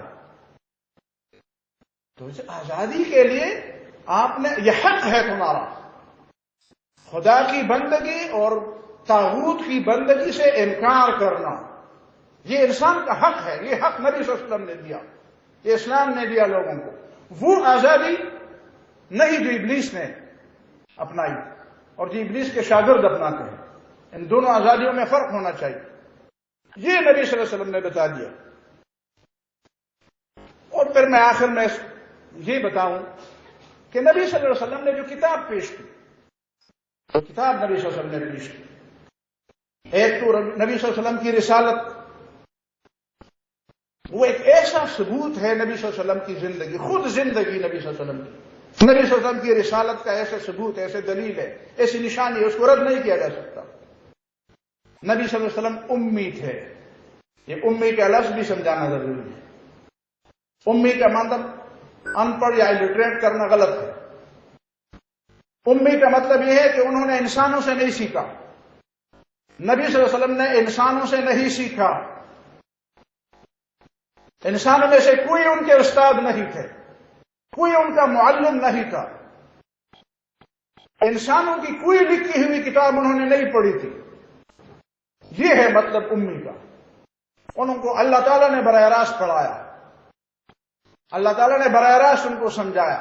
اور ایک ایسا شخص جس نے کبھی مدرسے کا منہ نہیں دیکھا، جس نے کبھی استاد کے سامنے زانوی تلمذ تہ نہیں کیے، جس نے کبھی کسی لٹریچر کو نہیں پڑھا، کسی مکتبہ کو نہیں دیکھا، اور 40 سال تک خاموش تھے، نہ سیاست پر بات کرتے تھے، نہ قوموں کے عروج زوال پر بات کرتے تھے، نہ قوموں کے عقیدوں پر بات کرتے تھے، نہ عربوں عجموں کی تاریخ پر بات کرتے تھے، نہ مصر اور شام اور عراق کے بارے میں کوئی دلچسپی لیتے تھے، نہ مستقبل کے بارے میں کوئی پیشنگوئیاں انہوں نے کی ہیں۔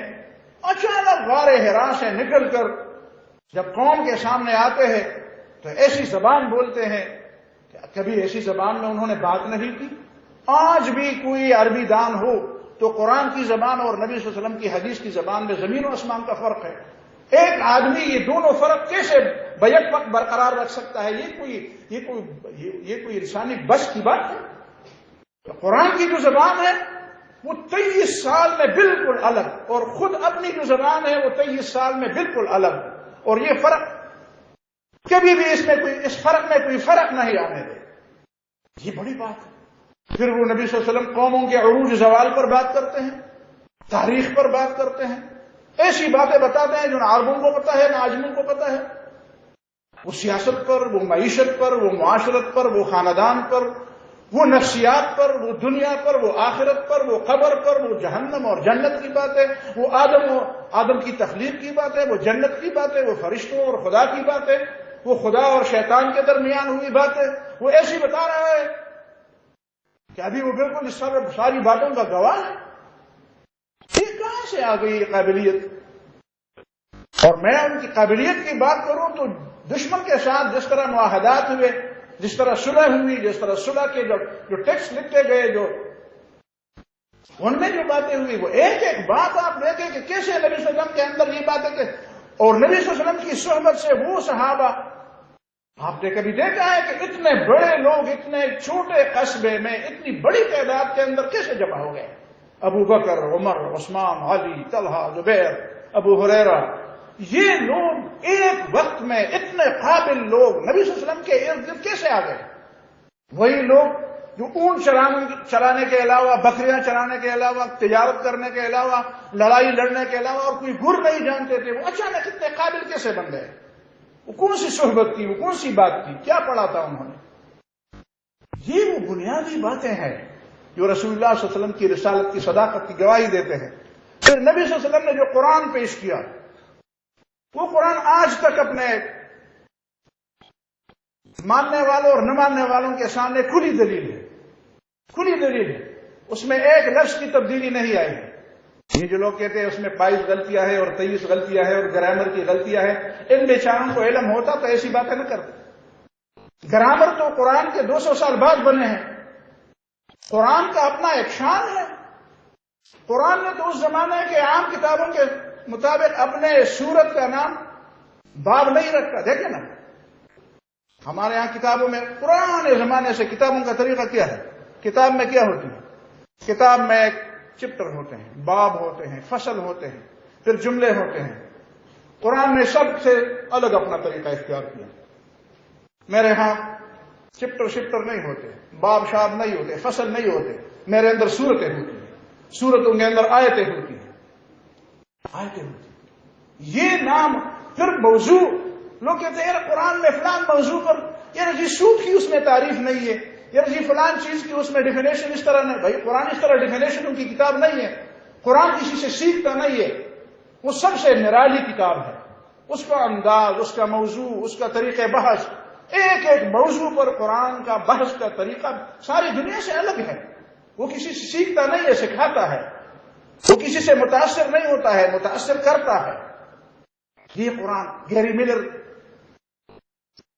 جو ٹورنٹو یونیورسٹی کا فلسفے کا پروفیسر تھا، وہ 78-77 کی بات ہے، اس نے جب دیکھا کہ لوگ کہتے ہیں یار قرآن کا مقابلہ نہیں ہوتا ہے، قرآن نے کہا ایک ایسی کتاب ہے جس میں کہا جاتا ہے کہ اس کا مقابلہ کر لو، کہتے ہیں یار ایسی بھی کوئی کتاب ہوگی جس کا کوئی مقابلہ نہ کر سکے، میں مقابلہ کر لوں گا۔ مشہور آدمی تھا، لوگوں نے 2-3 سال پتہ نہیں کتنا زمانہ وہ کہیں کونے میں بیٹھا رہا، قرآن پڑھتا رہا، سیرت پڑھتا رہا، مطلب تو یہی تھا کہ میں مقابلہ کروں گا۔ پھر جب نکلا لوگوں کو بتایا کہ بھئی ایک ہال میں جمع ہو جاؤ، سارے لوگ جمع ہو گئے۔ کہتے ہیں اچھا تم اس لیے جمع ہوئے ہو کہ تم یہ سننا چاہتے ہو کہ میں قرآن کا مقابلہ کروں گا؟ کہتے ہیں ہاں، تم نے وعدہ کیا۔ کہنے میں تو اس پر ایمان لایا ہوں، اشہد ان لا الہ الا اللہ واشہد ان محمدا عبدہ ورسولہ، میں تو قرآن کو اللہ کی کتاب مانتا ہوں۔ وہی تمہیں کیا ہو گیا ہے؟ کہتے تم نے پڑھا نہیں ہے۔ میں نے تو پڑھ لیا، میں نے تو مقابلے کے لیے پڑھا تھا، لیکن اس نے مجھے مجبور کر دیا کہ میں اس کو مان لوں۔ اور پھر اس نے دلیلیں دی۔ وہ دلیلیں آپ کیوں نہیں دیتے؟ آپ بھی تو قرآن پڑھتے ہیں، مسلمان کیوں نہیں دیتا ایسی دلیلیں؟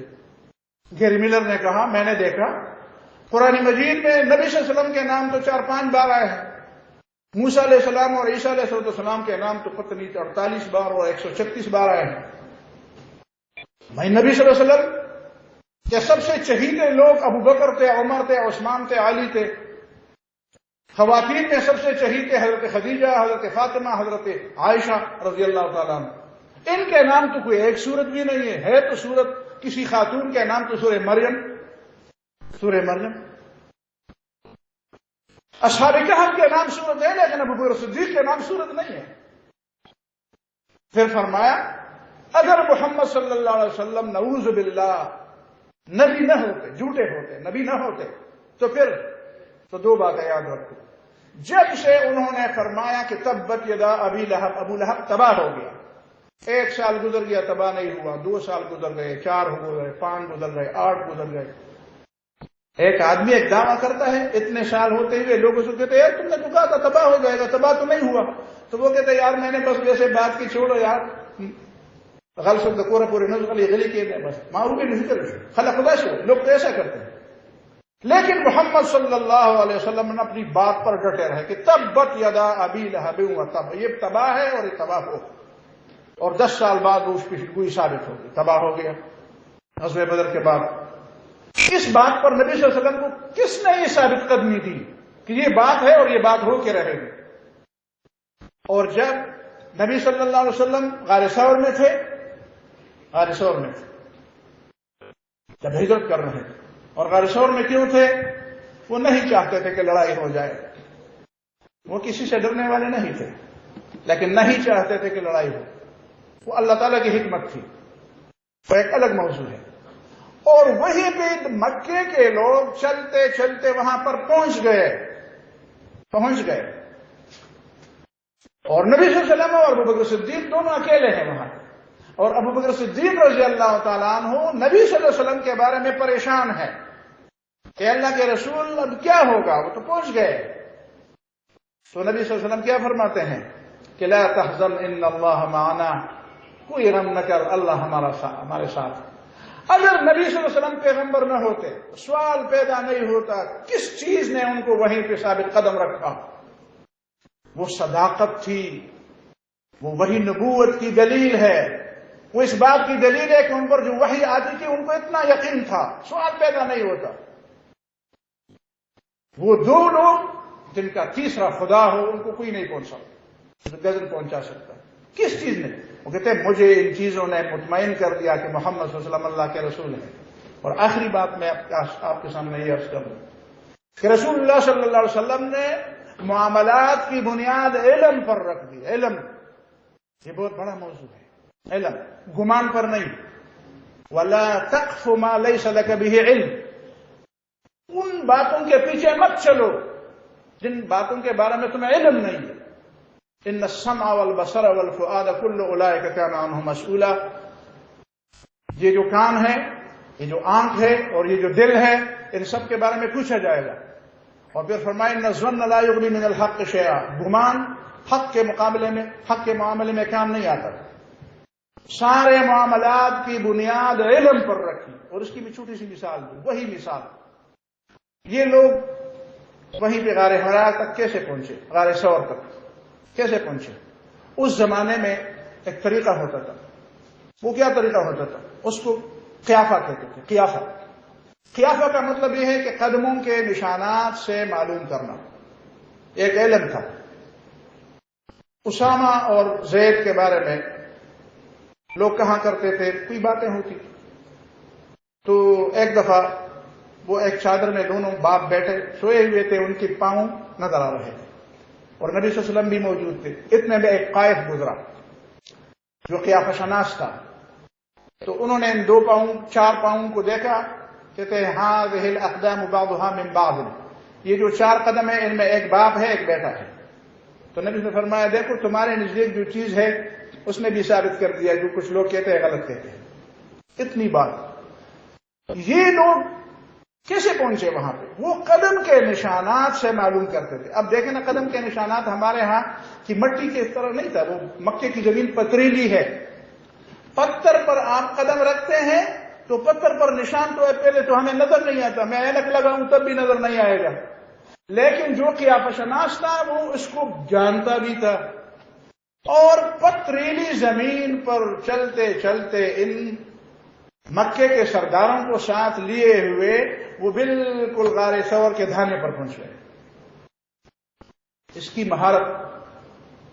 اور وہاں پہ جا کر اس نے دیکھا یہ جو قدم ہے ایک، یہ تو میں جانتا ہوں کہ ابوبکر صدیق کا ہے یہ قدم، اور یہ جو دوسرا قدم ہے نا، یہ جو حرم مکہ میں مقام ابراہیم میں جو پتھر پڑا ہوا ہے یہ بالکل اسی طرح ہے. یعنی حضرت ابراہیم علیہ السلام کے قدم اور نبی صلی اللہ علیہ وسلم کے قدم کے درمیان کوئی فرق نہیں تھا. اسی قیافہ کے بارے میں قرآن کہتا ہے وَلَا تَقْفُ مَا لَيْسَ لَكَ بِهِ عِلْمٌ. یہ قیافہ بھی علم نہیں ہے، یہ قیافہ علم نہیں ہے، یہ کوئی ایویڈنس نہیں ہے. ہمارے ہاں اس زمانے کے اندر کئی چیزوں کو ایویڈنس میں شمار کیا جاتا ہے، وہ ایویڈنس نہیں ہے. علم ہے، گمان ہے. ایک چیز اتنی سچی نظر آتی ہے اور اس پر عمل بھی ہو رہا ہے، لیکن قرآن کہتے ہیں وَلَا تَقْفُ مَا لَيْسَ لَكَ بِهِ عِلْمٌ. یہ پیغام جو قرآن نے ہمیں دیا ہے، قرآن نے انسان خلیفہ بنا دیا ہمیں. سوشل سائنسز کا اور میڈیکل سائنسز کا سوشل اینیمل نہیں بتایا ہمیں بتایا تم انسان ہو، تم خلیفہ ہو، تم بشر ہو، تم اللہ کے خلیفہ ہو. اتنی عظمت، تم جنت کے اندر پیدا کیے گئے ہو، تمہارے بابا کو اللہ نے سمجھایا، علم سمجھایا. یہ اتنی عظمت دی، یہ اتنی عزت نفس کتنی دی. اس کو موضوع کا اگر میں لے لوں تو میرے خیال میں ایک بات بہت لمبی ہو جائے گی.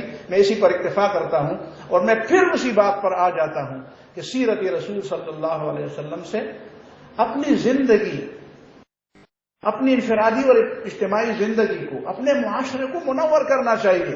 سال میں ایک دفعہ سیرت کا بیان سننا یہ اچھی بات تو ہے، لیکن یہ پوری بات نہیں ہے. یہ چند باتیں میں نے آپ کے سامنے عرض کر دی. اللہ تعالیٰ مجھے اور آپ کو سمجھ اور عمل کی توفیق عطا فرمائے. اقول قولی ھذا واستغفر اللہ لی ولکم ولسائر المسلمین فاستغفروہ انہ ھو الغفور الرحیم. جزاکم اللہ خیر.